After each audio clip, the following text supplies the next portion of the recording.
Presiden Indonesia terburuk sepanjang sejarah adalah Soeharto dan SBY. Ditulis oleh Manuel di siwor.com. Halo, selamat menyaksikan channel Tanda Seru. Beberapa hari ini timeline Twitter diisi dengan tagar hashtag presiden terburuk dalam sejarah. Berhubung saya orangnya tipe yang tidak akan pernah melupakan sejarah dan juga mengingat-ingat terus akan betapa beruntungnya kita mendapatkan Presiden Joko Widodo sebagai utusan dari rakyat dan Tuhan sebagai presiden terbaik. Mari kita ulas kekelaman masa lalu di Indonesia. Di negara demokrasi, utusan rakyat adalah utusan Tuhan. Vox Populi Vox Dei, begitu yang kita kenal dalam dunia soal demokrasi.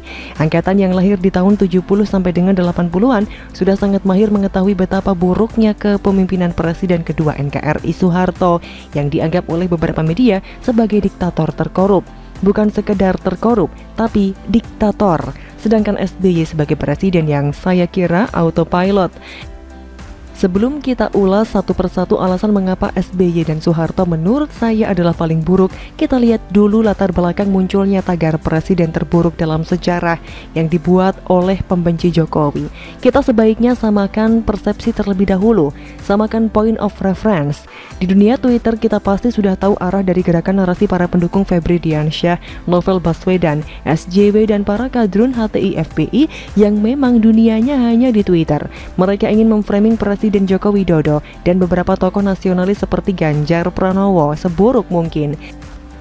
Kita melihat bagaimana Twitter ini berisi oleh residu-residu politik alias orang-orang yang terbuang dari politik. Bermetamorfosis, bukan makin bagus malah makin mengenaskan. Orang-orang macam Febri Diansyah ada di sana. Novel Baswedan aktif, Rizal Ramli juga aktif di Twitter. Rocky Gerung pun juga ada. Kalau kita melihat apa yang menjadi lini masa di Twitter, kita melihat ada para barisan sakit hati yang tidak rela jabatannya dicabut. Padahal jabatan dicabut juga kan karena mereka memang gak kompeten. Adapun yang sebelum dibuang belagak sok mengundurkan diri. Mereka ini ada di barisan heartbroken. Para pendukung mereka ini membuat tagar presiden terburuk dalam sejarah dan mengatakan Jokowi adalah orangnya. Saya kira ini adalah sebuah permainan narasi yang cukup lucu. Kenapa saya katakan lucu? Karena begini, sepanjang sejarah Indonesia rakyat sudah bisa melihat dengan jelas siapa pemimpin alias presiden yang baik, siapa presiden yang buruk, siapa yang terbaik, siapa yang terburuk. Bisa kita nilai bersama-sama. Kita tahu sepanjang sejarah Indonesia merdeka, baru ada 7 presiden Republik Indonesia. 4 orang sudah meninggalkan kita semua. Mereka adalah Soekarno, Soeharto, B.J. Habibie, dan Gus Dur. Yang masih hidup sampai saat ini adalah SBY, Ibu Megawati, dan Pak Joko Widodo. Itu saja presiden kita sampai saat ini. Tapi marilah kita melihat 2 presiden terburuk sepanjang sejarah di mata saya. Saya akan memberikan rubrik-rubrik agar kita bisa melihat dan membandingkan bagaimana 2 orang ini akan saya masukkan ke dalam kategori pemimpin terburuk sepanjang sejarah Indonesia. Pertama, Soeharto, Presiden Republik Indonesia yang paling lama memimpin. Era Orde Baru adalah era di mana saya lahir, mengenyam pendidikan dasar sampai menengah atas alias SD sampai SMA di daerah. Saat itu orang-orang yang hidup di luar Jawa bersekolah di sekolah-sekolah negeri. Saya ingat sekali, sekolah saya adalah sekolah instruksi presiden. Kalau disingkat adalah sekolah Inpres. Setiap hari Senin kami upacara bendera untuk mengingat jasa-jasa para pahlawan dan juga mendengar ceramah singkat dari sekolah. Sekolah Inpres saat itu kondisinya tidak baik, kursinya juga jarang diganti. Ada beberapa yang rusak, bahkan di satu kelas saya dan teman-teman di SD pernah belajar tanpa papan tulis. Beruntung guru saya adalah orang yang tanggung jawab saat itu. Satu guru mengajar semua pelajaran dengan cara bercerita dengan baik. Menarik, kalau matematika kami harus pindah kelas, duduk berdua satu kursi dan kadang melantai. Seru sih, tapi saya merasa pendidikan di daerah sangat terbelakang ketika saya merantau ke Jakarta untuk kuliah. Ketika saya datang kuliah, saya melihat ketimpangan yang sangat tinggi. Kalau mau pakai bahasa sekarang, Jakarta dan daerah kampung saya ibarat Pyongyang dan kampung di Korea Utara. Jauh sekali ketimpangannya. Saat saya menginjakkan kaki di Jakarta, saya kaget. Namun ketika saya bergaul dengan beberapa orang yang datang dari Jawa, saya merasa bahwa kekagetan mereka tidak separah dengan kekagetan saya. Artinya, pembangunan di Indonesia saat itu masih tidak seimbang, masih timpang dan tidak ada kesetaraan. Bukan itu yang membuat saya menganggap Presiden Soeharto gagal mengurus Indonesia. Ketika di Jakarta, saya berkuliah sekitar 4 tahun. Namun tahun kedua atau ketiga saya harus kabur kembali pulang kampung halaman karena begitu mengerikannya dan mencekamnya suasana saat itu. Amarah mahasiswa kepada Soeharto sangat tinggi. Dan akhirnya lewat pendudukan gedung DPR MPR Indonesia diselamatkan. Berbeda sekali dengan mahasiswa sekarang yang gampang disewa oleh elit-elit lama. Soeharto saat itu ditekan habis, kondisi mengharuskan dia lengser dengan sengsara. Tapi proses pelengseran manusia ini sangat lama. Pemberontakan dimulai sejak 1996, berakhir di tahun 1998. Peristiwa berdarah-darah yang mengorbankan banyak jiwa, baik dari mahasiswa sampai orang-orang etnis tertentu di daerah pecinan Jakarta pun terjadi. Kebakaran demi kebakaran begitu memanasi kondisi bangsa ini. Penjarahan terjadi, mencuri rasa aman yang selama ini ternyata hanya polesan. Saat itu Prabowo masih aktif di militer. Dia harus angkat kaki juga dari Indonesia. Setelah Soeharto lengser, lengsernya Soeharto menjadi tonggak sejarah, namun dilalui dengan sangat berdarah-darah. Beberapa mahasiswa di kampus Trisakti jadi korban. Yang ketika saya kembali lanjut kuliah tingkat 3, ada bintang di lantai yang tersebar di beberapa titik kampus Trisakti. Mereka pahlawan reformasi, bukan Amin Rais. Kalau yang mengatakan Amin Rais pahlawan, kami mahasiswa angkatan 90-an pasti menolak. Dia ini sampah demokrasi, bebek lumpuh yang mencoba menunggangi mahasiswa. Banyak yang tertipu dan salah kaprah soal ini. Dia ini gelandangan politik. Rezim Orde Baru adalah rezim terkorup. Inilah yang membuat saya begitu merinding setiap kali membayangkan kekejian yang ada di sana. Selain timpang, korup, kasar, begitulah pandangan saya terhadap Soeharto. Kedua, SBY. Orang ini memimpin tidak selama Soeharto. Dia hanya memimpin sekitar 10 tahun, tapi nggak berasa. Saya sudah cukup dewasa dalam melihat mana yang baik, mana yang jahat. Awalnya saya melihat bahwa di periode pertama pilihannya memang SBY dan JK melawan Megawati dan Prabowo. Saya memilih SBY JK karena ada Prabowo di kubu Megawati. Namun setelah memimpin, saya merasa hidup ini biasa-biasa saja. Ya, tidak terlalu menyesal lah kalau ada SBY dan JK. Kenapa saya tidak terlalu menyesal? Karena ya adem ayem saja. Namun di periode kedua, saya tidak memilih SBY Budiono. Saya memilih JK saat itu. Kenapa saya memilih JK? Karena saya mulai mengendus ada FPI yang selalu demo di era SBY.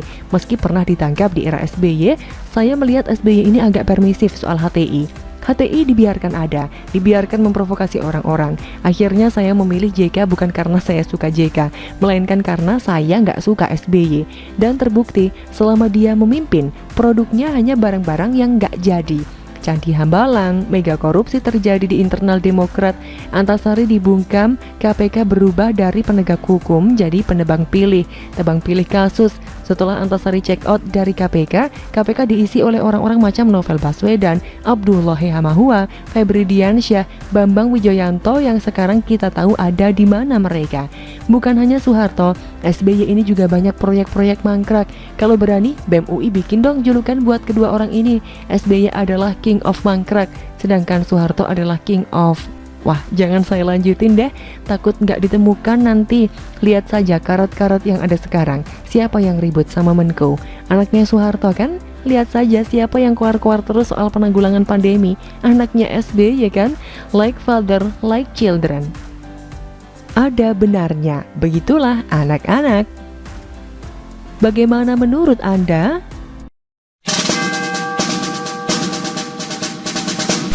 Ke-2 triliun dari almarhum Akiditio menampar banyak orang. Ditulis oleh Alifur Rahman di seword.com. Halo, selamat menyaksikan informasi dari channel Tanda Seru. Beberapa hari terakhir saya mendapat tugas memborong warung atau pedagang kaki lima. Lalu makanan itu dibagikan ke warga yang membutuhkan. Dananya dari salah seorang pembaca Seword, dan ini adalah donasi tunggal awalnya. Beberapa video dari kegiatan ini dapat kalian lihat di akun Instagram Seword. Saya termasuk salah seorang yang mungkin berbeda dengan kebanyakan orang. Saya tidak mau menjadi pihak penerima donasi secara terbuka untuk kegiatan apapun, karena menganggap bahwa saya nggak mampu dan itu berat sekali. Tapi di tengah PPKM yang cukup menghentak seperti sekarang, saya tergerak juga untuk ikut menyumbangkan waktu dan pikiran guna menjalankan misi borong dan bagi. Sampai hari ini lebih dari 1.500 nasi bungkus dan makanan pedagang asongan sudah kami borong, dan ternyata meskipun hanya 1.500 bungkus, realisasi dan penyerapan anggarannya dilakukan dengan susah payah, tidak semudah teori dan bayangan. Lalu tadi siang, salah seorang teman pengusaha mengirimi saya sebuah foto bantuan dari keluarga almarhum Akiditio, nilainya 2 triliun rupiah. Saya sempat kaget, bahkan gak percaya awalnya. Apa iya 2 triliun? Jangan-jangan editan, sebab Akiditio ini nampak begitu asing di telinga saya, di luar nama-nama konglomerat yang saya hafal. Tapi karena yang mengirimi adalah pengusaha nasional yang produknya sangat dekat dengan kita, saya tak berani berkomentar negatif atau mengatakan tidak percaya. Cuma tetap saya bertanya, kenapa tidak ada beritanya di media? Sebab 2 triliun ini cukup fantastis. Jawaban beliau, belum, ini baru penyerahan, mungkin bentar lagi katanya. Dan benar saja, beberapa jam setelahnya berita itu muncul di semua media mainstream, meyakinkan sekali. Bahkan susunan acara penyerahan bantuan pun beredar di grup-grup WhatsApp. Dari yang saya pahami, ini adalah sumbangan gabungan dari keluarga besar almarhum Akiditio, dari anak-anaknya dan saudaranya. Tapi meski begitu, meskipun ini sumbangan banyak orang, tetap saja 2 triliun itu fantastis. Sebagai orang Islam, saya merasa kalah dalam hal kepasrahan dan keyakinan untuk berbuat baik. Saya kurang tahu berapa jumlah kekayaan keluarga almarhum Akiditio, karena sumbangan yang diberikan seseorang biasanya sesuai kapasitas keuangan masing-masing orang. Contohnya, mereka yang punya pendapatan bulanan sebesar 10 juta, maka rasanya enteng sekali untuk bersedekah 100.000 sampai 500.000 rupiah setiap bulan. Atau misalkan berkurban kambing senilai 5 juta rupiah per tahun pun tidak jadi soal. Jika mengacu pada logika kewajaran bersedekah atau memberi seperti ini, maka bagi keluarga Akiditio, 2 triliun itu mungkin hanya seperti 5 juta rupiah bagi kita, yang sekali dikeluarkan dan biasa saja. Maksudnya, tidak membuat keluarga mereka jatuh miskin hanya karena bersedekah 2 triliun. Mungkin sampai di sini akan terlihat biasa saja, 2 triliun angka yang kecil saja dan gak masalah kalau disedekahkan. Tapi jika melihat mental sebuah nominal, maka jelas 2 triliun itu bukan angka yang biasa-biasa saja untuk disalurkan. Butuh kepasrahan dan keyakinan bahwa 2 triliun itu akan lebih baik kalau disumbangkan. Dan sekali lagi, itu jelas tidak mudah sama sekali.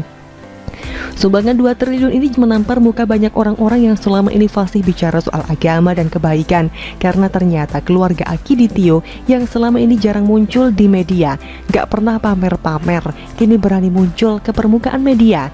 Dan 2 triliun ini rupanya bukan angka total keseluruhan, karena ternyata keluarga mereka sudah memberikan aneka macam bantuan selama pandemi di Indonesia, dan itu nilainya tidak terekam jelas berapa. Kita taunya hanya 2 triliun untuk bantuan besok dan seterusnya. Saya harap semoga berita ini bisa meneduhkan dan meyakinkan pihak-pihak yang selama ini main-main dengan demo. Bukankah sudah saatnya kita bahu-membahu, gotong royong untuk kepulihan bersama? Jadi buat juragan demo, sudahlah. Uang kalian itu nggak seberapa kok sebenarnya. Tapi kalian terlalu percaya diri untuk membuat kerusuhan dan onar di negeri ini. Padahal di atas langit masih ada Akiditio. Begitulah kura-kura. Bagaimana menurut